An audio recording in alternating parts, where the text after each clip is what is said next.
있는 말씀을 같이 보게 되었습니다. 제가 이전에 이제 우리 룻기를 시작하면서 말씀을 드린 적이 있습니다. 룻기를 함께 생각하기를 원했던 목적이 있다는 말씀을 드렸습니다. 그것은 우리가 관계에 대해서 좀 배우자 하는 이런 목적이라는 말씀을 드린 적이 있습니다. 세상에 우리가 살아가면서 우리에게 기본적인 것, 의식주 해결하는 문제, 우리에게 중요한 문제입니다. 그것은 가장 기초적이고 기본적인 것입니다. 그런데 그 다음에 사람으로서 살면서 인생에 있어서 사람에게 필요하고 중요한 게 뭐냐면 관계입니다. 관계. 돈, 명예, 재산, 건강 이것 이전에 가장 우리가 신경을 쓰고 많은 노력과 많은 수고를 감당해야 할 대상이 뭐냐면 관계입니다. 관계라고 하는 것은 혼자 만드는 게 아닙니다. 항상 대상이 있습니다. 나와 다른 사람 만나서 그 나누는 생각, 대화, 인생을 살아가면서 서로 나누면서 추진하는 미래에 대한 꿈과 미래에 대한 이상, 계획, 그 속에서 관계가 만들어집니다. 그리고 그 관계 속에서 우리는 우리 삶의 가장 중요한 행복이라고 하는 것을 발견하게 됩니다. 재산이 산같이 쌓여 있어도 관계에 실패하면 그 사람은 행복하지 않습니다. 여러분, 정말 고래등 같은 대궐 같은 집에 살면서 집안의 가족들 가운데 관계가 좋지 않으면 그 대궐 같은 집이 무슨 의미가 있고 그 대궐 같은 집이 그 사람에게 무슨 삶의 재미와 행복과 즐거움을 가져다 줄 수 있겠습니까? 들어만 가면 서로 으르렁거려야 하고 들어만 가면 서로 정죄하고 판단하고 서로 꾸짖고 그리고 서로를 저주할 수밖에 없는 그런 관계 속에 있다면 그 대궐 같은 집에 들어가고 싶겠습니까? 그 어마어마한 집에서 끼마다 식탁에 올라오는 음식이 한 100여 가지가 된다면 옛날 임금님들이 그렇게 잡섰다 그러죠. 끼마다 한 100여 가지 반찬이 올라왔답니다. 그러니 임금님 가운데 장수 한 분이 많지가 않습니다. 그럴 수밖에 없어요.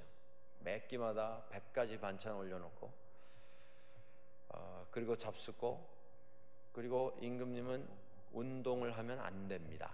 점잖게 걸으셔야 하고 궐 안에서도 뛰어다니면 안 되죠.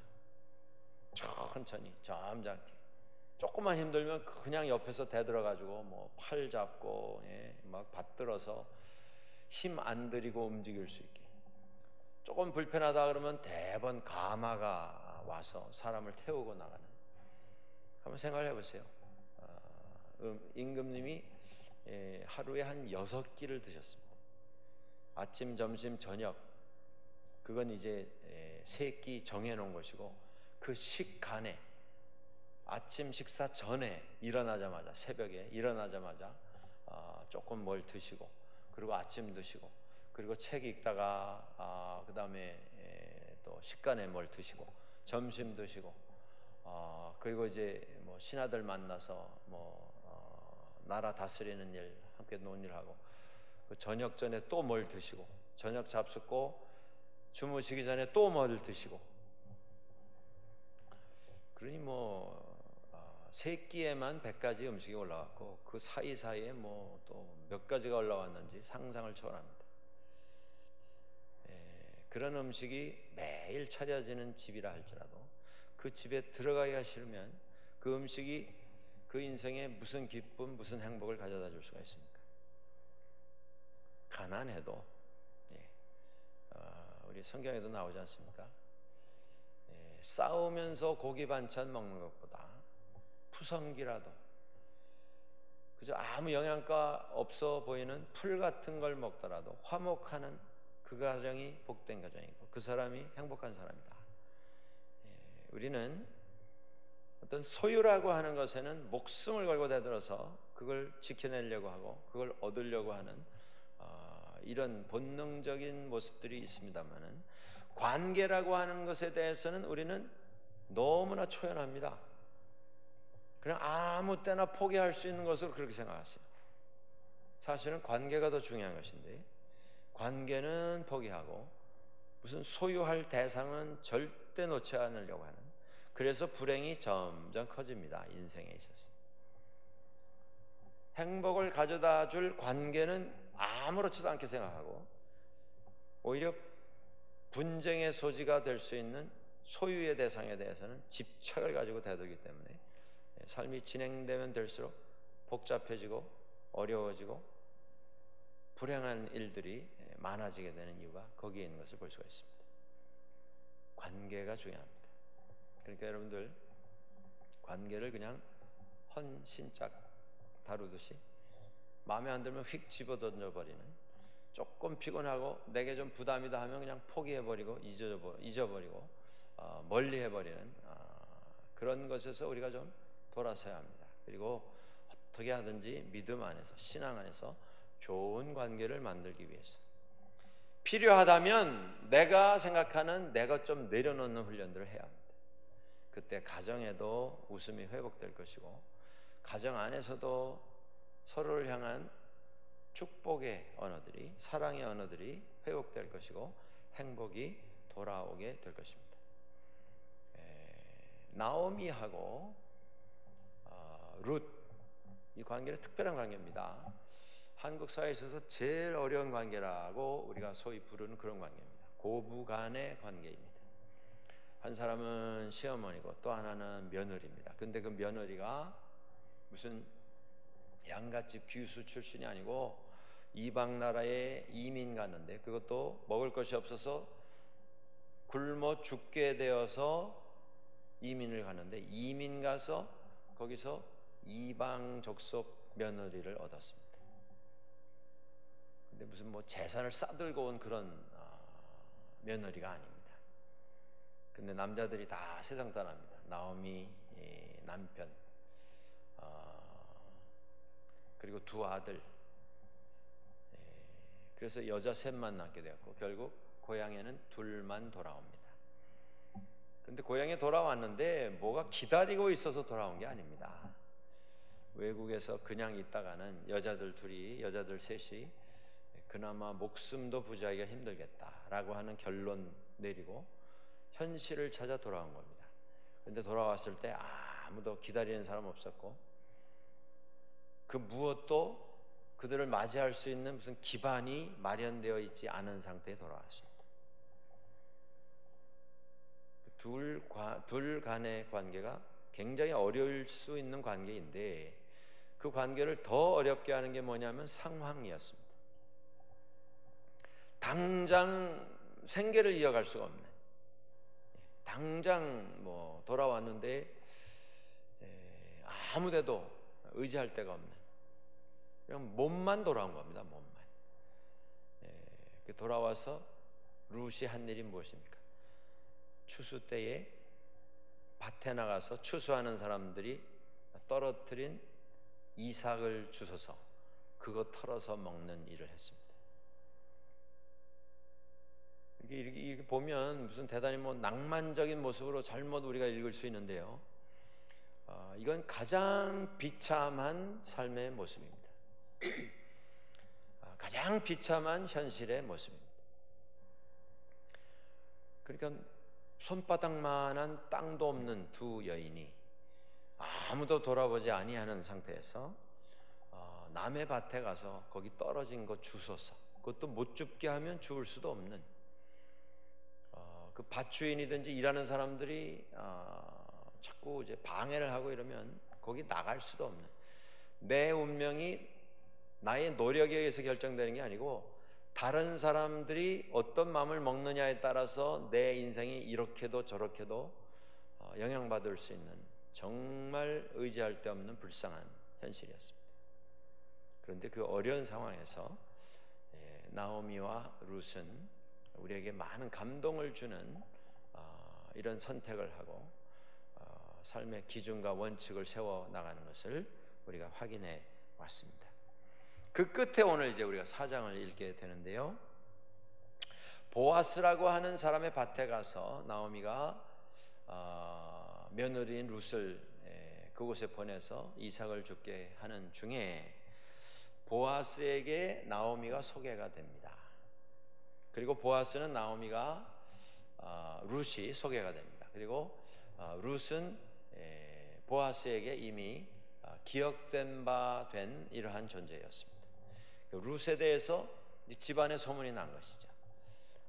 모압 땅에 가서 고난 당하다가 가족들 다 세상 떠나고 홀몸으로 돌아왔는데 거기 아주 나이 어린 며느리가, 이방인인 며느리가 따라왔다. 그 소문이 난 것이죠. 그런데 그 룻이라고 하는 나이도 어린 며느리가 동족도 아니고 뭐 돌아와서 어려움이 있었지만 집에 돌아와 보니 알고 보니 뭐 귀족이었다. 알고 봤더니 그 집이 큰 뭐 어마어마한 재산가더라. 그래서 그 며느리가 팔자가 폈다. 뭐 이런 상태가 전혀 아니지 않습니까? 오히려 집에 그냥 남았으면 더 편하게 안전하게 살 수 있었던 상황이었는데 고향에 어머니 따라왔는데 와보니까 아무것도 없습니다. 그런데도 그 상황에서 나이 많은 시어머니를 극진으로 모시는, 자기가 낳은 딸이라도 저렇게 할 수 있을까 사람들이 감동할 정도로 극진하게 사랑으로 정성으로 모시는 부모 공경하는 모습을 보면서 사람들이 다 입소문이 난 것입니다. 보아스도 그것을 알고 있었습니다. 그리고 룻이 그런 고백을 하죠. 저에게 좀 은혜를 베풀어 주십시오. 그것은 오늘 여기서 기업 물을 사람이라고 하는 이런 단어가 여러 번 나오는데요. 우리가 1장에서 이미 기업 물을 사람이라고 하는 말의 뜻을 확인한 적이 있습니다. 기업을 물은다라고 하는 것은 집안에 어떤 사람이 먼저 세상 떠나서 여인이 혼자 되었을 때, 그런데 그 여인에게 자식이 없을 때에 친족들 가운데 그 여인을 자기 집안의 가족으로 받아들여서 그 여인이 살아남을 수 있도록 돌봐주는 이런 전통이 이 당시의 이스라엘의 전통이었습니다.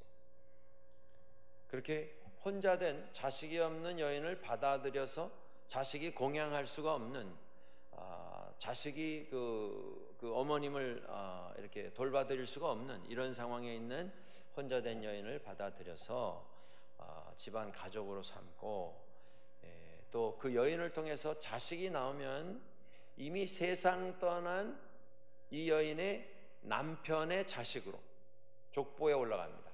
그리고 그 자식을 통해서 또 그 후손들이 계속 족보가 이어지는 이런 형태로 서로 돌보는 일을 감당했습니다. 이게 뭐 친족들 간에 어떻게 남의 아내를 또 받아들이냐 이런 내용이 아니고요. 그 당시에 아무도 돌봐드릴 수 없는 여인이 자식이 없는 상태에서 혼자가 되면 굶어 죽든지 병들어 죽든지 주변에 좋지 않은 남자들에 의해서 폭행을 당하든지 삶이 비참해질 수밖에 없습니다.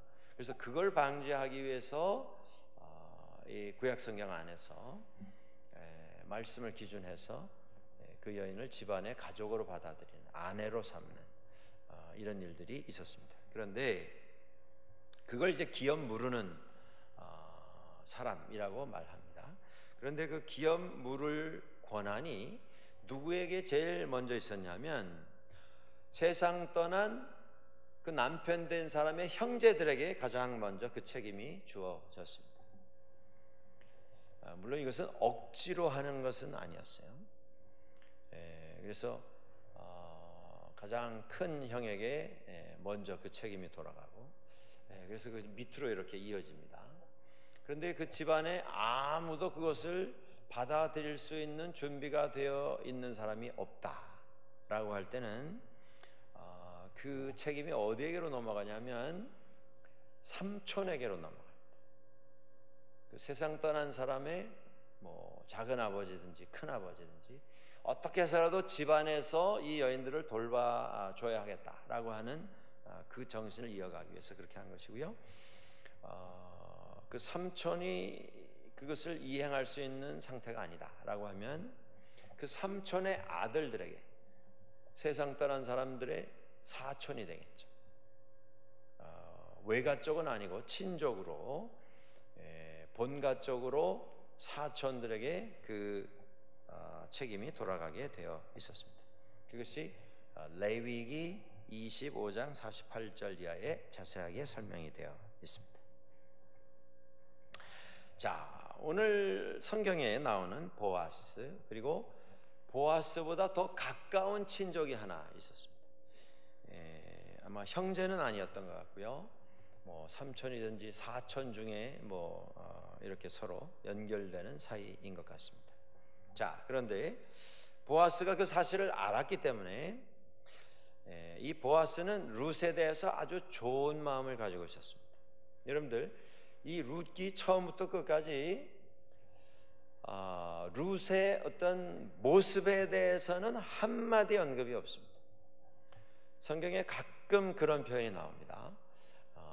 뭐 이러이러한 딸이 있었는데 그 딸이 대단히 아름다웠다. 모습이 아주 아름다웠다. 혹은 남자에 대해서 그 용모가 아주 준수했다.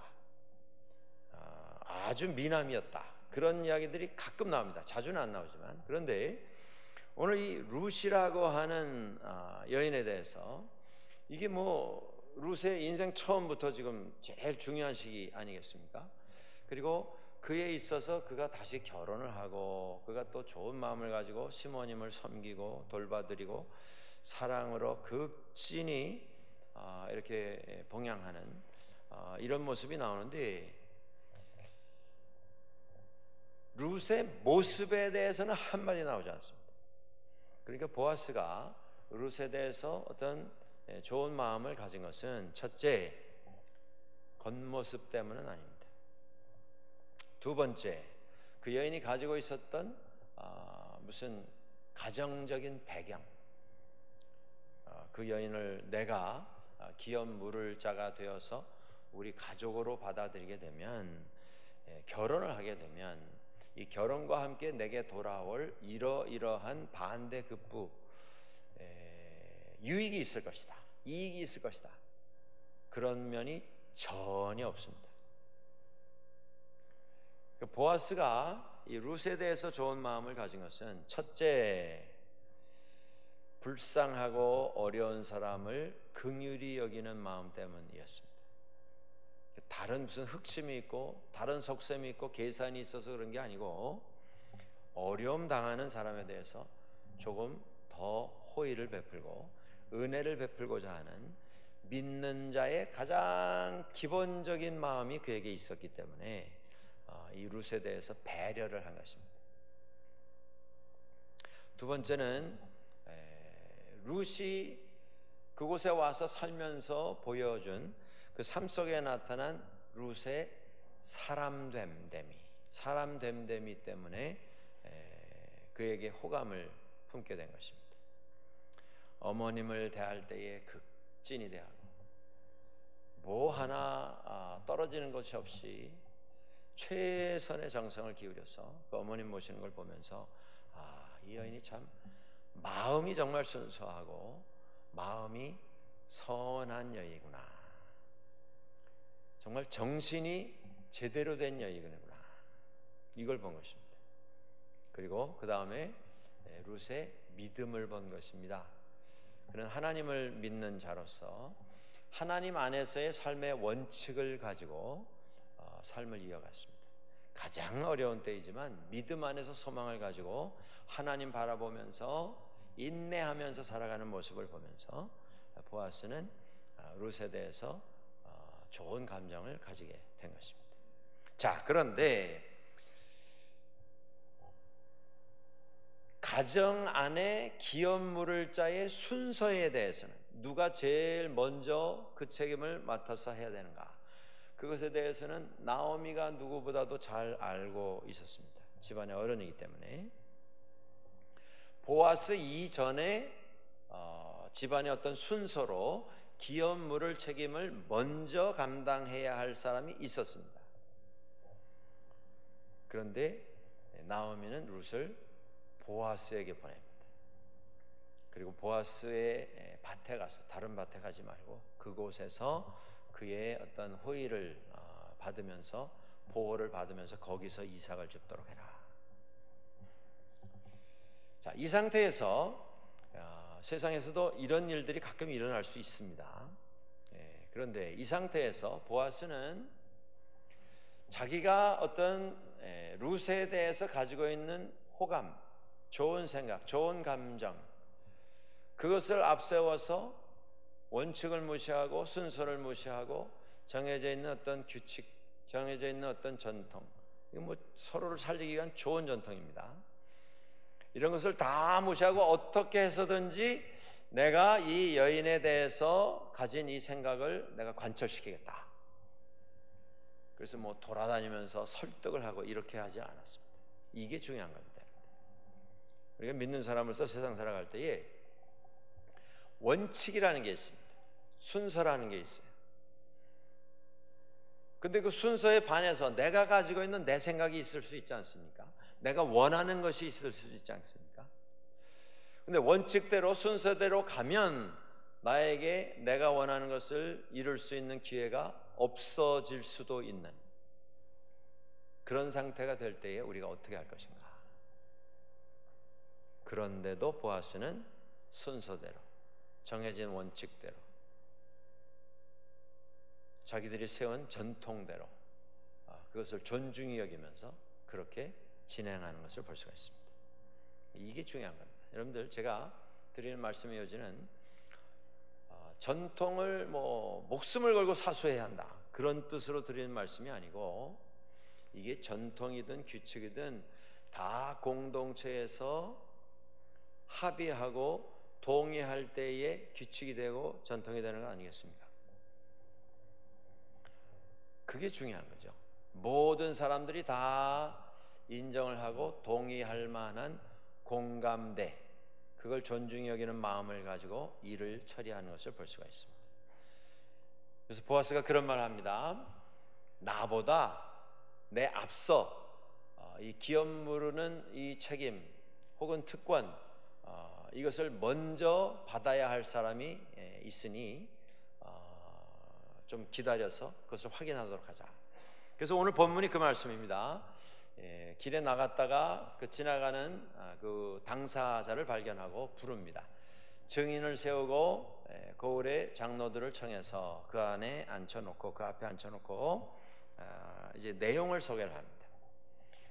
당신이 아는 것처럼 이 나오미 집안에 엘리멜렉, 우리가 아는 우리 형제가 먼저 세상을 떠나서 고생을 하다가 돌아왔는데, 지금 나오미, 엘리멜렉에게 속했던 땅을 팔아야 하겠다. 여기서 우리가 여러분들 이해하실 것이 하나 있습니다. 그게 뭐냐면, 그러면 나오미 집에 땅이 있기는 있었구나. 그러면 그게 팔렸으면 그래도 조금 재정적으로는 도움을 얻을 수 있었겠구나 라는 생각을 우리가 할 수 있는데, 그 상태가 아닙니다. 그 땅은 이미 팔렸어요. 팔렸어요. 아니면 그 땅에는 저당이 잡혀 있습니다. 돈을 얻어 쓰고 어렵게 지내다가 이민을 간 것입니다. 이것도 저것도 살아남을 이런 어떤 방법이 찾아지지 않았기 때문에 포기하고 이민을 나갔다가 세상 다 떠난 것입니다. 가족들이. 밭이 있기는 있는데 그 밭을 팔아야 하겠는데, 그 밭을 제일 먼저 가족들 안에서 이것을 처리하도록 되어 있습니다. 그런데 그 밭을 사려면 그 밭에 저당 잡힌 누군가로부터 빌려 쓴 돈을 갚아야 됩니다. 땅이 있는 게 아니고 빚이 있는 것이죠.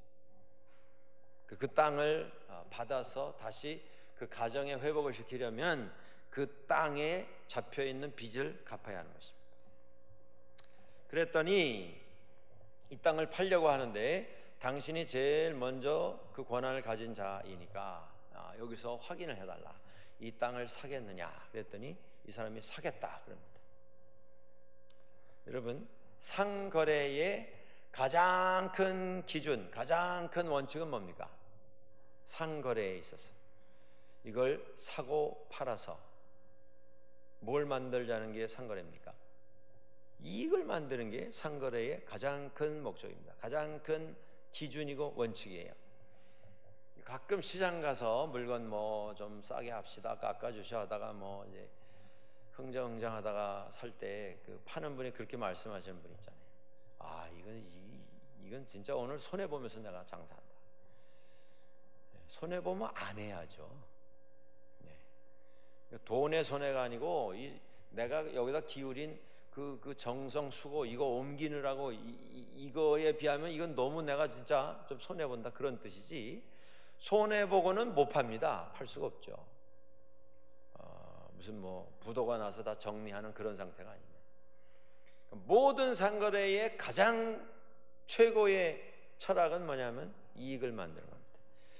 자, 이 땅을 사야 하는데 그 권한이 당신에게 있는데 이걸 사겠습니까? 내가 사겠습니다. 왜 사겠다는 거예요? 그 정도 땅에 이 정도 빚이 있으면 그거 내가 갚아도 좀 남겠다, 그거예요. 다른 게 아닙니다. 뭐 이 사람이 지금 이 가정이 이렇게 어렵게 됐는데 내가 좀 도와야 되겠다. 내가 뭐 이 땅값보다 더 빚이 잡혀 있더라도 그걸 갚아줌으로써 이 가정에 내가 좀 도움을 주고 우리 가족들 간에 좀 돕는 일을 내가 해야 되겠다, 그게 아닙니다. 이거 지금 값이 한 100불 하는 것 같은데 빚은 한 90불이니까 그래도 남는 게 있겠다, 그 계산입니다. 그런데 그 말을 듣고 보아스가 설명을 하죠. 자, 그러면 이 땅을 사려면 나오미에게서 사야 하는데 나오미에게는 이방에서 아들을 결혼시켜서 고향으로 돌아오면서 이 어머니를 절대 혼자 못 보내겠다고 해서 어머니 따라 유대 땅에, 이스라엘 땅에 들어온 이방 여인 룻이 있다. 그 룻도 당신이 책임지고 당신이 받아들여야 한다. 그랬더니 이 특권을 가진 사람, 권한을 가진 사람이 솔직하게 이야기를 하죠. 나는 내 기업에 손해가 될 것 같아서 나는 이건 못하겠다. 나는 이건 못하겠다. 그 다음, 내 다음은 너니까 당신이 그러면 이걸 맡아라, 이렇게 합니다. 여기서 우리가 알 수가 있습니다. 보아스가 지금 룻에 대해서 어떤 좋은 생각을 가지고 있습니다. 그런데 그것을 자기가 좋기 때문에 이 권한, 기업 물을 권한을 뺏어오려고 하는 게 아닙니다. 설득해서 어떻게 하든지 자기 뜻을 이루려고 하는 게 아닙니다. 원칙대로 정해진 순서대로 진행을 하고 있습니다. 그리고 증인까지 불러서 이것을 확실하게 확인을 하면서 진행을 하고 있습니다. 그리고 보아스에게 돌아온 그 기업 무르는 책임을 감당을 할 때에 그는 재정적으로도 손해를 봐야 하는 것입니다. 그냥 이 아리따운 여인을 내가 아내로 받는다, 그게 아니고요. 상당한 돈을 물어줘야 하고, 그리고 지금 가족이 2명 아닙니까? 군 식구가 둘이 생기는 것이죠. 그리고 더 중요한 게 뭐냐면요, 돈을 빚을 줘서 이 땅을 지금 누가 소유권을 가지고 있는데 그것을 다시 돈 주고 사서 가족 안으로 가지고 들어오는 것이죠. 그런데 중요한 게 뭐냐면 어떤 여인이든 룻이든 누구이든 이런 상태에서 이제 가족들 간의 결혼이 이루어져서 결혼이 되고, 그리고 그 여인을 통해서 아들이 태어나서 그 족보의 이름이 세상 떠난 그분 이름으로 이어지게 되는 경우에는 내가 돈을 물어주고 찾아온 땅을 그 여인에게서 출생하게 되는 아들에게 유산으로 줘야 됩니다. 그리고 이게 내 땅이 아니에요. 앞으로 태어나게 될 그 자식의 땅이죠. 그러니까 돈은 그냥 내 돈 내는 것이고 땅은 이 집에서 가져가는 것입니다. 그러니까 이걸 무슨 이익으로 계산해서 보아스가 지금 진행하는 건 아니라고 하는 것을 알 수가 있습니다.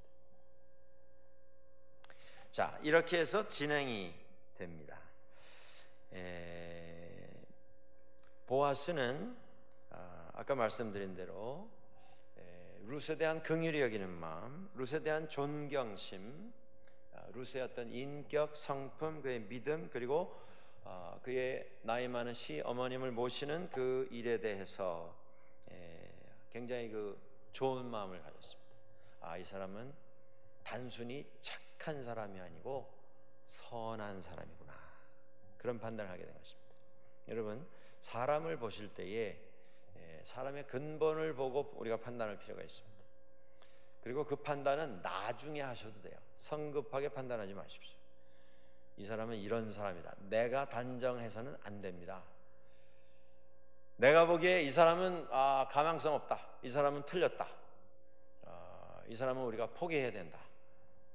하나님은 포기하시지 않습니다. 하나님이 포기하시지 아니하고 기다리시는 그 사람을 왜 우리 인간이 포기해야 합니까?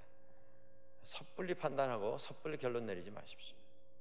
하나님께 맡기시고 기도해 주십시오. 그분을 위해서. 보아스가 룻에 대해서 참 선한 사람이다 라고 하는 걸 알았습니다. 그래서 그 여인을 아끼는 마음으로, 당연히 룻을 아내로 맞아들이고자 하는 마음도 있었어요. 그러나 그것이 자신의 욕심이 되지 않도록 했다고 하는 것이 중요합니다. 모든 사람들이 다 인정할 수 있는 시간과 절차와 방법을 다 거친 다음에 확인해서 그것을 양도받는 것을 볼 수가 있습니다. 자, 그래서 내가 그러면 기업 물으겠습니다, 이렇게 선포를 했고요. 그렇게 모든 공중 앞에서 선포함으로 그 결혼이 공식적으로 이루어지게 되었습니다. 두 사람의 결혼을 통해서 자식이 태어납니다. 그리고 그 자식이 태어나는 것에 의해서 나오미의 삶은 비로소 노후에 회복되는 것을 볼 수가 있습니다. 여러분, 노후의 삶이 행복해야 행복한 삶입니다. 노후의 삶이 행복해야 행복한 사람입니다. 잘 준비하셔야 돼요. 그리고 끝까지 하나님께서 우리에게 주신 소망, 믿음, 사랑, 이것을 놓으면 안 됩니다. 그걸 놓는 순간 우리는 불행을 시작하게 됩니다. 노후의 삶이 행복해야 돼요. 나오미에게 하나님께서 주신 은혜가 그겁니다. 그가 얼마나 어려움 많이 당했어요. 남편이야 이제 자식 다 키워놓고 떠나셨으니까 그런가 할 수도 있지만 자식들까지 다 먼저 떠나지 않았어요. 집에 돌아와서 이방 여인인 며느리가 그 인종차별 많은 이스라엘 사람들 가운데 들어와서 남의 밭에 가서 이삭 주워다가 먹는 것으로, 마치 참새가 무슨 방앗간에서 곡식 알 물어오는 그런 식입니다. 그걸로 연명하는 그런 생활이었는데 하나님께서 은혜 가운데 나오미의 삶을 기쁨, 위로, 소망으로 회복을 시켜 주셨습니다. 이 룻에게 아들이 태어난 것이 왜 중요하냐면요, 앞서 말씀드린 것처럼 룻에게서 태어난 그 아들은 나오미의 아들이고 나오미의 손자이고 세상 먼저 떠난 엘리멜렉의 자손으로 족보에 기록이 되는 것입니다. 그러니까 잊혀지지 아니하는 그런 존재로 회복받았다라고 하는 의미가 있는 것이죠. 룻에게 많은 여인들이 축복하고 나오미에게도 축복을 합니다. 나오미에게 있어서 룻이라고 하는 여인은 당신을 극진히 사랑할 뿐만 아니라 7 아들보다도 더 나은 귀한 며느리다, 이렇게 칭찬하고 축복을 합니다. 자, 여기서 우리가 하나 확인할 게 있습니다. 나오미의 인생을 회복시킨 그 결정적인 요소가 무엇인가? 룻에게서 태어난 아들, 그겁니까? 어떻게 하든 사위일 수도 있고 아들과 같은 보아스 같은 이런 든든한 아들 혹은 사위를 얻었다, 그것입니까? 그거보다 더 근본적인 나오미의 삶을 회복시킨 요소가 있습니다. 그게 뭐냐면요, 시어머니인 나오미를 향한 이방 여인 룻의 극진한 사랑, 그겁니다. 그 사랑은 하나님의 사랑입니다. 인간을 향하신 하나님의 사랑. 사랑의 원형이라고 할 수 있는 하나님의 사랑을 닮은 룻의 시어머니를 향한 사랑, 그 사랑으로 나오미의 삶은 회복받은 것을 볼 수가 있습니다. 여러분들, 이게 중요합니다. 그래서 연말이 되면서 우리가 특별히 이 점에 강조하는 이유가 뭐냐면요, 우리가 그 어떤 분에게 하나님께서 예수 그리스도를 통해서 우리에게 먼저 허락해 주신 그 은혜를 나누어 줄 수 있다, 그 사랑을 조금이나마 떼어서 그분을 위해서 우리가 전달할 수 있다면, 그분을 위해서 줄 수 있는 이 세상의 그 어떤 것보다도 더 아름답고 더 능력 있고 더 큰 결과를 만드는 최선의 선물이 될 수 있다라고 하는 것입니다. 마음뿐이지 뭐가 달라지겠는가, 그게 아니라는 것이죠. 위로해 주고 소망을 새롭게 해주고 포기하지 않도록 해주고 쓰러졌을 때 다시 일어날 수 있도록 해주는 그 사랑, 그리고 우리가 또 나눌 수 있는 사랑의 물질이 있다면 그것을 나누는 그 사랑, 그것이 그분을 죽음의 자리에서 건지는 선물이 될 수 있다고 하는 것입니다. 절망과 좌절의 자리에서 소망의 자리로 옮겨 들어갈 수 있는 그런 선물이 될 수 있다고 하는 것입니다. 그 사랑이 나오미를 회복시켜 주었습니다. 그리고 하나님께서 믿음 안에서 하나님의 원칙을 가지고 어려운 상황 속에서도 그저 어떻게 해서든지 지름길로 가려고, 그 절차 다 생략하고 우리가 지켜야 할 원칙, 우리가 행해야 할 하나님께서 주신 믿음의 원칙들 다 내려놓고 어떻게 해서든지 빨리, 어떻게 해서든지 더 높이 가려고 하는 이런 원칙이 아니라 말씀 따라서 어려운 순간에서도 포기하지 않고 계속 노력하면서 하나님과 동행하는 삶을 가졌던 룻과 나오미, 보아스에게 하나님께서 은혜를 주시고, 그 은혜의 결과로 훗날 증조 할아버지, 할아버지, 아버지, 증손자 때에 가서 다윗이 출생하게 되는 것을 우리가 볼 수가 있습니다. 나오미와 룻의 관계에 있어서 우리가 몇 가지 요소만 한번 정리를 해봅니다. 부모를 공경하는 것, 여러분들, 이것은 우리가 취할 수 있는 선택 사양이 아닙니다. 해도 되고 안 해도 상관없는, 하면 좋고 안 하면 할 수 없는 그런 내용이 아니라는 것이죠. 여기서 하나님께서 인간에게 맡기신 약속 있는 첫 계명입니다. 성경에서 말씀하는 것처럼 내 부모를 공경하라, 그러면 너와 내 집이 복을 받게 될 것이다. 하나님께서 축복을 약속을 해주신 첫 번째 계명입니다. 그러니까 여러분들, 조금 좀 어려우시더라도, 조금 불편한 부분이 있으시더라도, 조금 내 삶에 있어서, 내 가정에 있어서 조금 손해보는 일이 있다 할지라도, 우리 계산에 손해라고 하는 단어를 우리가 쓰는 것이 좀 마땅하지 않을 수도 있겠습니다만, 제가 드린 말씀의 의도를 아실 것입니다. 조금 내가 좀 손해볼 부분이 있다 하더라도 부모님 공경하는 것은 다른 것과 바꿀 수 없는 하나님께서 우리에게 당부하셨고 맡기신 책임이자 특권입니다. 여러분들, 이 일을 믿음 안에서 잘 감당하는 자에게 하나님께서는 반드시 축복해 주십니다. 이거 하나님의 약속입니다.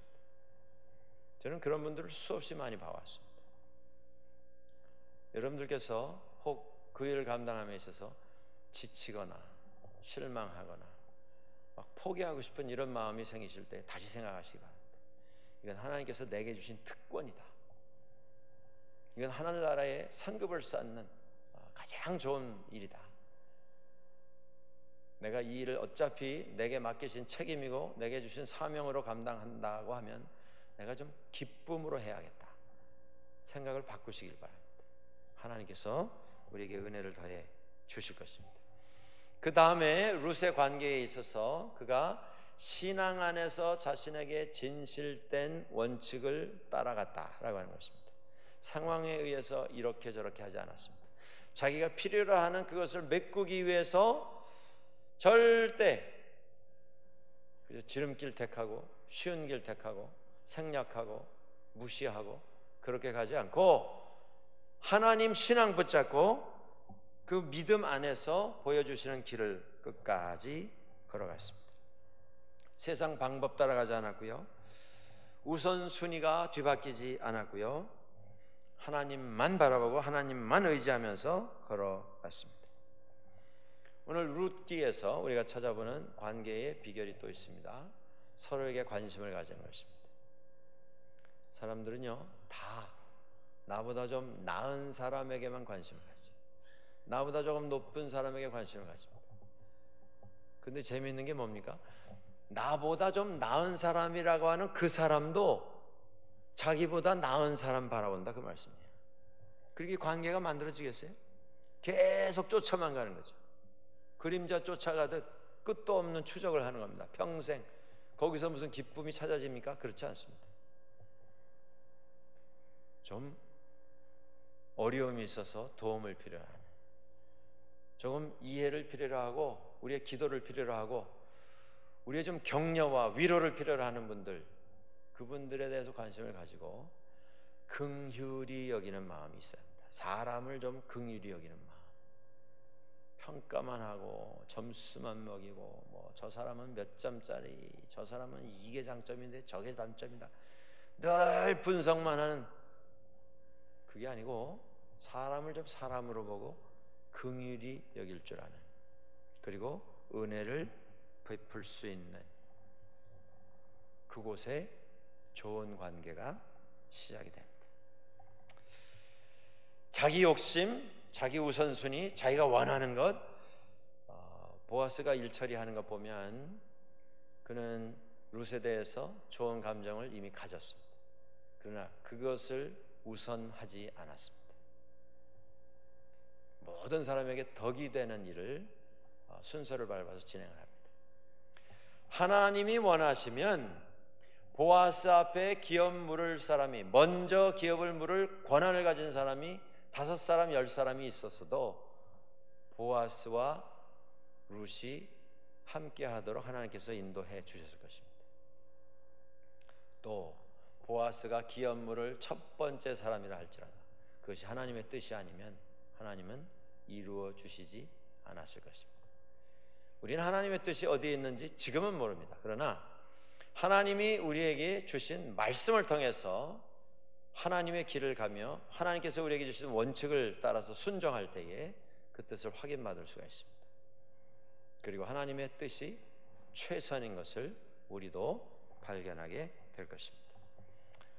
이 룻기를 보면서 우리가 배우는 마지막 교훈이 있습니다. 그것은 믿음으로 사는 것입니다. 의인은 상황이 아니고 주변 형편이 아니고 인맥 통해서 무슨 길을 찾아가는 게 아니고요, 믿음으로 사는 것입니다. 믿음으로, 신앙 안에서 말씀 붙잡고 살아가는 것입니다.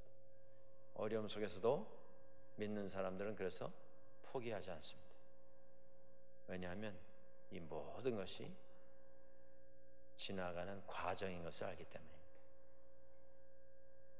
이 말씀을 함께 기억하시고 이제 남아있는 12월 한 달 하나님의 은혜 가운데서 주님과 함께 동행하는 삶을 계속해 나가는 우리 모두가 될 수 있기를 주의 이름으로 간절히 축원합니다.